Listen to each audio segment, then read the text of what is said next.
আসসালামু আলাইকুম ভিউয়ার্স, আশা করছি সবাই ভালো আছেন। আবারও হাজির হলাম আপনাদের সামনে নতুন একটা ভিডিও নিয়ে। ব্রয়লার মুরগি যদি খেতে ভালো না লাগে তাহলে আমার এই রেসিপিটি ফলো করে একদিন বানিয়ে খেয়ে দেখুন। এখানে আমি একটা হাঁড়িতে পরিমাণ মতো তেল দিয়ে তাতে আস্ত গরম মশলা দিয়ে দিচ্ছি, দুটো তেজপাতা, একটা এলাচ, দুটো দারুচিনি, তাতে পরিমাণ মতো পেঁয়াজ কুচি দিয়ে দিচ্ছি আর একটা আস্ত রসুন কুচি। এবার পেঁয়াজ, রসুন আর গরম মশলাটা একটু ভালোভাবে ভাজা ভাজা করে নিচ্ছি। পেঁয়াজের কালার যখন হালকা একটু ব্রাউন কালার হবে তখন এখানে আমি বাটা মশলা ব্যবহার করছি। দেখুন এখানে 1 টেবিল চামচ জিরা বাটা, 1 টেবিল চামচ রসুন বাটা এবং 1 টেবিল চামচ আদা বাটা দিয়ে দিচ্ছি আর পরিমাণ মতো লবণ দিয়ে দিচ্ছি। এখন এই মশলাগুলোকে ভালোভাবে কষিয়ে নিব। আর যে কোনো মাংসে বা যে কোনো তরকারিতে মশলা একটু ভালোভাবে কষিয়ে নিলে সেই তরকারির স্বাদটা আসলে অনেক মজা হয়। দেখুন এখানে আমি মশলাগুলোকে ভালোভাবে কষিয়ে নিচ্ছি। এখন অল্প পরিমাণে পানি দিয়ে দিব যাতে নিচে মশলাটা ধরে না যায়। এখন আমি গুঁড়া মশলা ব্যবহার করছি 1 টেবিল চামচ হলুদ গুঁড়া, 1 টেবিল চামচ ধনিয়া গুঁড়া এবং মরিচের গুঁড়া, পরিমাণ মতো মরিচের গুঁড়া। আপনারা যে যেরকম ঝাল পছন্দ করেন ওই রকমই মরিচটা দিয়ে দিবেন। দেখুন আমার এখানে মশলাগুলো কষানো হয়ে যাচ্ছে।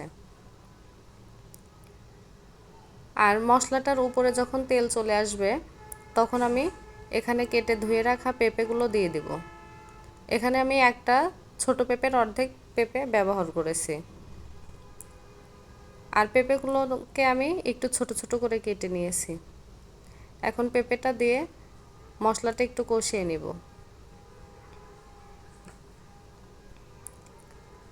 এই পর্যায়ে আমি ঢাকনা দিয়ে ঢেকে রাখবো 2 থেকে 3 মিনিট।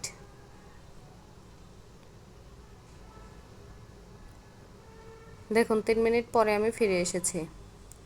আর পেঁপে থেকে হালকা একটু পানি ছেড়ে দিয়েছে, তাতেই দেখুন। এখন আমি মাংসগুলো দিয়ে দিব। এখানে আমি আর পানি ব্যবহার করব না। মাংস এবং পেঁপে থেকে যে পানিটা উঠবে সেটা দিয়েই মাংস এবং পেঁপে কষানো হয়ে যাবে। এখন ভালোভাবে নাড়াচাড়া দিয়ে মাংস এবং পেঁপেগুলোকে মিশিয়ে নিচ্ছি। আর এভাবে মাংস দিয়ে পেঁপে রান্না করে একদিন খেয়ে দেখুন, অসম্ভব মজা। এখন আবারও আমি ঢাকনা দিয়ে ঢেকে রাখবো 4 থেকে 5 মিনিট। এখন 4 থেকে 5 মিনিট পরে দেখুন মাংস এবং পেঁপে থেকে যে পরিমাণ পানি ছেড়ে দিয়েছে এটা দিয়ে ভালোভাবে কষানো হয়ে যাবে। মাংসটা যখন ভালোভাবে কষানো হবে তখন পরিমাণ মতো পানি দিয়ে নিব। আর আপনারা যে যেমন ঝোল পছন্দ করেন সে সেরকম ঝোল রাখতে পারেন। দেখুন আমার মাংসটা একদম কষানো হয়ে গেছে। আর এই পর্যায়ে আমি একটু নাড়াচাড়া করে পরিমাণ মতো পানি দিয়ে নিব। আমি এখানে অল্প পরিমাণেই পানি ব্যবহার করছি, যেহেতু মুরগির মাংস আর অনেকক্ষণ কষানো হয়েছে, না হলে মাংসগুলো ভেঙে যাবে। এবার 5 থেকে 10 মিনিট জাল দেওয়ার পরে আমার মাংসগুলো হয়ে গেছে। দেখুন কি কালার সুন্দর হয়েছে। আর আমার ভিডিওটি যদি ভালো লাগে তাহলে লাইক, কমেন্ট, শেয়ার করবেন, সাবস্ক্রাইব করে পাশে থাকবেন। আল্লাহ হাফেজ।